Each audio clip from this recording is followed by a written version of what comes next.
বাংলাদেশের পূর্ব সীমান্তে অবস্থিত মিয়ানমার। দেশটির রাখাইন রাজ্যে সরকারি বাহিনীর পরাজয়ের খবর প্রায়শই শোনা যায়। শুধু তাই না, আরাকান আর্মি বাংলাদেশের সীমান্তবর্তী টেকনাফ নদীতে উদ্বেগের কারণ হয়ে দাঁড়িয়েছে। বাংলাদেশি জেলেদের মাছ ধরার ট্রলারে হামলা ও তাদের অপহরণেরও ঘটনা ঘটছে। কোণঠাসা মায়ানমার জান্তা সরকার এবার ঘুরে দাঁড়াতে মস্কোর শরণাপন্ন হয়েছে। সম্প্রতি মিয়ানমারের জান্তা প্রধান সিনিয়র জেনারেল মিন অং হাইং রাশিয়ার প্রেসিডেন্ট ভ্লাদিমির পুতিনের সঙ্গে বৈঠক করেছেন। এই বৈঠকের মাধ্যমে মিয়ানমার রাশিয়ার কাছ থেকে সামরিক ও কূটনৈতিক সমর্থন আদায়ের চেষ্টা করছে।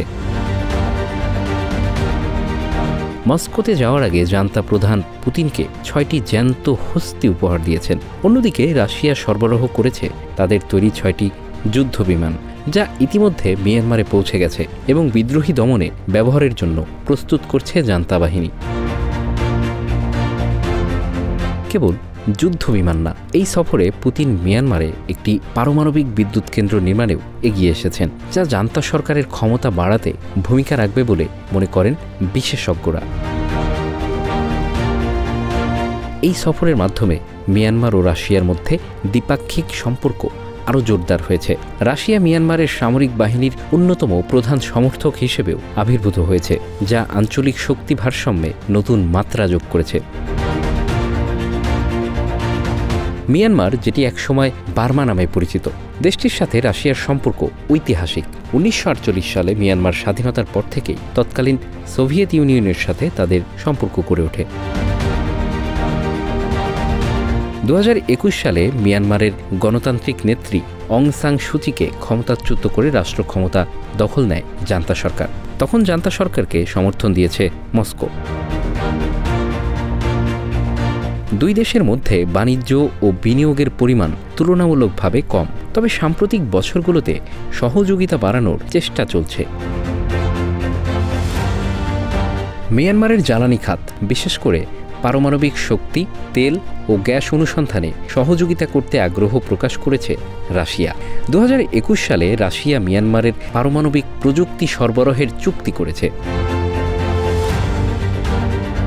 জান্তা সরকারের সাথে রাশিয়ার সামরিক সম্পর্ক বিশেষভাবে উল্লেখযোগ্য। রাশিয়া মিয়ানমারকে অস্ত্র ও সামরিক সরঞ্জাম সরবরাহ করে থাকে। দুই দেশ নিয়মিত সামরিক প্রশিক্ষণ ও যৌথ মহড়ায় অংশ নেয়।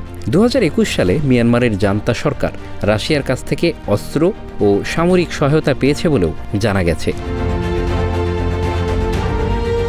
আন্তর্জাতিক ফোরামে মস্কো মিয়ানমারের প্রতি সমর্থন দেখিয়েছে, বিশেষ করে মিয়ানমারের মানবাধিকার লঙ্ঘন ও রাজনৈতিক সংকটের বিষয়ে রাশিয়া জাতিসংঘে মিয়ানমারের পক্ষে ভোট দিয়েছে।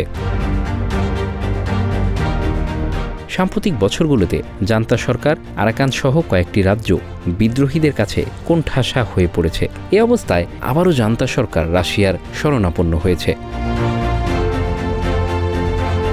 ইতিপূর্বে মিয়ানমার রাশিয়া থেকে সুখোই Su-30AC যুদ্ধবিমান, MiG-29 যুদ্ধবিমান এবং মিলমি-17 ও Mi-35 হেলিকপ্টার ক্রয় করেছে। সে তালিকায় যুক্ত করা হয়েছে নতুন আরও 6টি অত্যাধুনিক যুদ্ধবিমান, যা বিদ্রোহীদের দমনে ব্যবহার করা হবে বলে মনে করছেন বিশেষজ্ঞরা।